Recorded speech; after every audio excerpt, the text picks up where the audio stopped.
Ассалаумағалейкум құрметті көрермендерім. Бүгін ораза туралы өте пайдалы кеңестерді айтатын боламыз. Мұны көрмей оразаны бастама.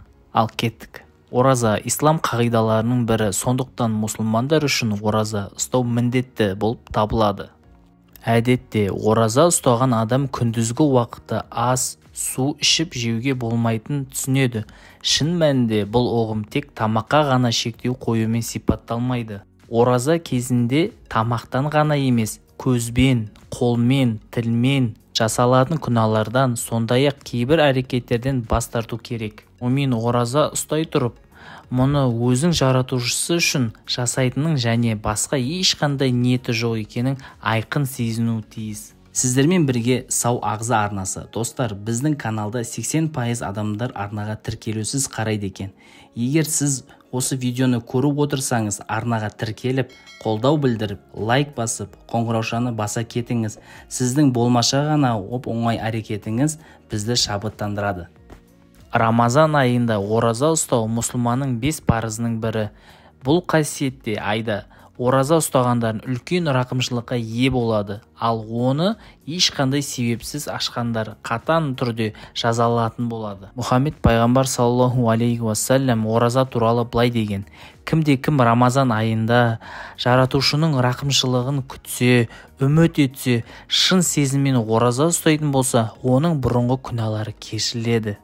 Кейбір адамдар оразада бұндай сұрақтар қояды: Рамазан айында қанша күн ораза ұстауға болады деп. Рамазан айында оразасы 30 күн ұсталады. Сондай-ақ әзіл ретінде былайда жауап береді: басында 10 күн, аяғында 10 күн, ортасында 10 күн ұстасаңыз, оразаңыз қабыл болады.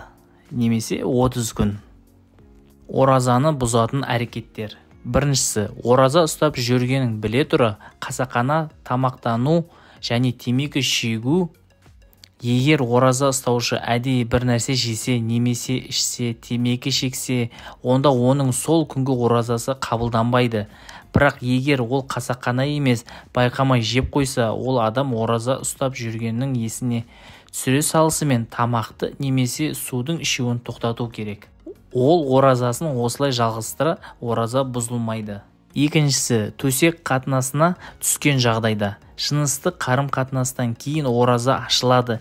Ерінге ерін тигізіп сүйсу, сондай-ақ саналы түрде жыныстық қатынасқа түсу оразаны бұзады. Мұрын және құлаққа дәрі тамызу. Ораза ұстаған адамға мұрынға немесе құлаққа тамызатын арнайы дәрі-дәрмектерді пайдаланған кезде ол көмейге түсетін болса, онда ораза бұзылады. Бірақ көктамыр немесе бұлшық етке салынатын инъекциялар, сондай-ақ көз тамшылары оразаны бұзбайды. Төртіншісі, тамақты шаю кезінде сұйықтық жұтып қою. Ораза ұстағанда тамақты емдік мақсатта немесе жай сулау үшін шайған кезде аса сақ болу керек. Себебі ішіңізге су кетсе, оразаңыз бұзылады. Дегенмен ораза ұстаған адамға суға шомылуға және ваннаға түсуге рұқсат етіледі. Бірақ мұрын қуысы мен тамаққа және құлаққа сұйықтық кіріп кетпеу керек. Бесіншісі, медициналық ингаляторларды қолдану.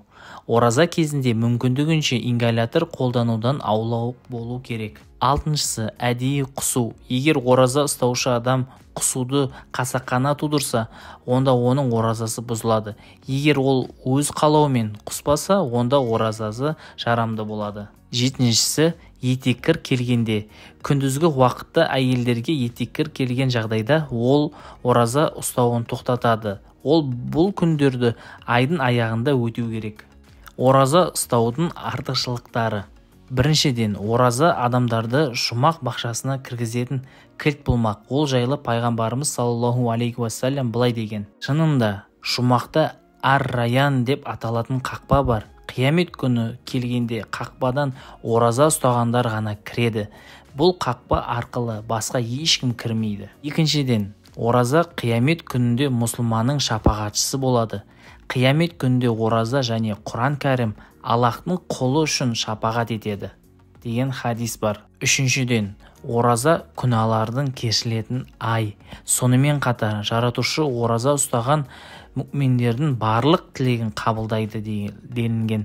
Пайғамбарымыз Мұхаммед саллаллаху алейхи уассалам оған Аллахтың игілігі мен сәлемі болсын, ораза ұстаған адамның ауыз ашу кезіндегі дұғасы ешқашан кері қайтарылмайды деп болатын. Сіздермен бірге сау ағза арнасы. Егер сіз осы видеоны көріп отырсаңыз, арнаға тіркеліп, қолдау білдіріп, лайк басып, қоңыраушаны баса кетіңіз. Сіздің болмашы ғана оп-оңай әрекетіңіз бізді шабыттандырады. Тыңдағандарыңызға рахмет.